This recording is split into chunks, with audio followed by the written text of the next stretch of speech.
Dalam abad ini, China dianggap sebagai kuasa besar di dalam dunia, terutamanya jika dilihat dalam industri pembuatan dan perkilangan yang direkod dalam 30 tahun yang lalu. Perkara ini telah disahkan daripada laporan tabung kewangan antarabangsa IMF bertajuk World Economic Outlook Oktober 2020.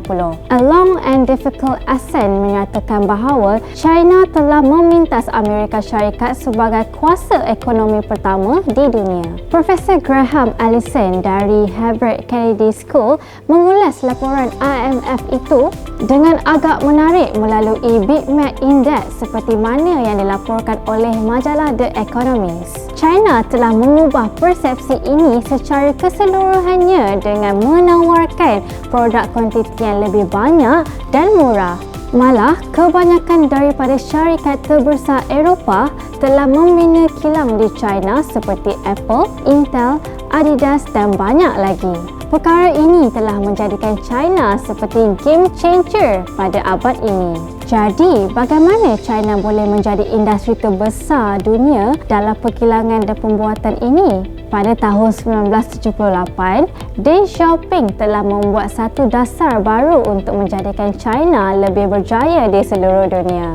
Beliau berpendapat China perlu dibuka kepada dunia luar. Oleh itu, beliau telah memberikan kebebasan kawalan kepada petani dan usahawan serta yang paling penting, buat pertama kalinya memberikan pelaburan luar masuk ke dalam China. 4 zon ekonomi telah dibuka dengan beberapa inisiatif cukai daripada kerajaan China. 4 zon yang dibuka ini adalah pasaran bebas di China dan terdapat satu zon yang sangat berkembang maju sehingga kini iaitu Shenzhen.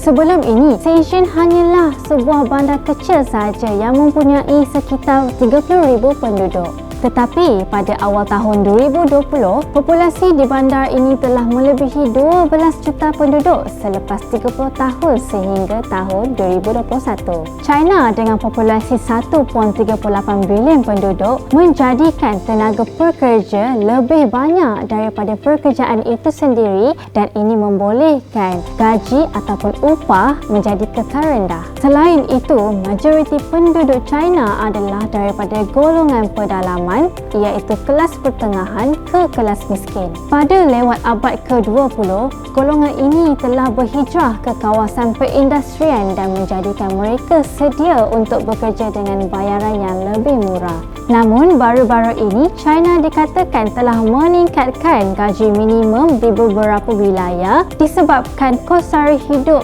yang meningkat diakibatkan pandemik COVID-19. Mengikut gaji minimum di Shanghai adalah sekitar 22 yuan per jam, manakala Shenzhen sebanyak 20.3 yuan sejam.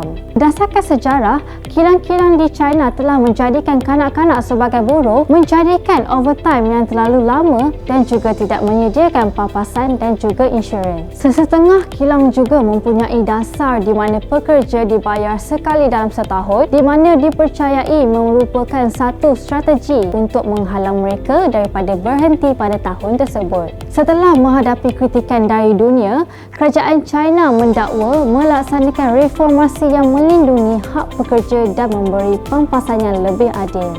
Walau bagaimanapun, pematuhan terhadap peraturan dalam industri adalah rendah dan perlahan. Di samping itu, Undang-Undang Perlindungan Alam Sekitar secara rutin telah diabaikan. Ini membolehkan kilang-kilang mengurangkan kos pengurangan sisa. Ekosistem perniagaan di China telah banyak berkembang dalam tempoh 30 tahun yang lalu.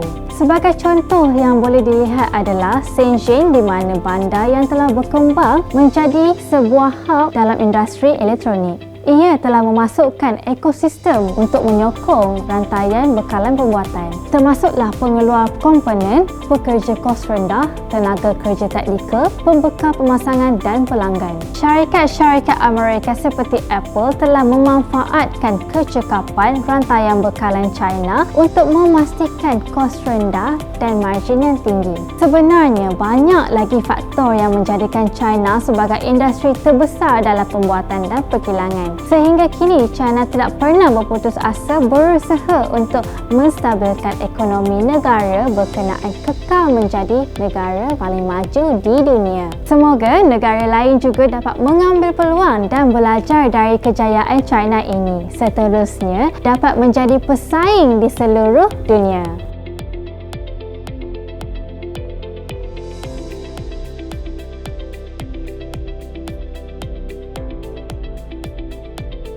Channel China Kini ini akan memaparkan info-info berkaitan pembangunan, ekonomi, sukan,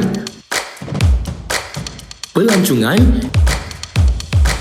kecanggihan sains dan teknologi yang terdapat di negara China. Untuk perkongsian lebih banyak info menarik, jom subscribe channel China Kini ini. China, inspirasi dunia.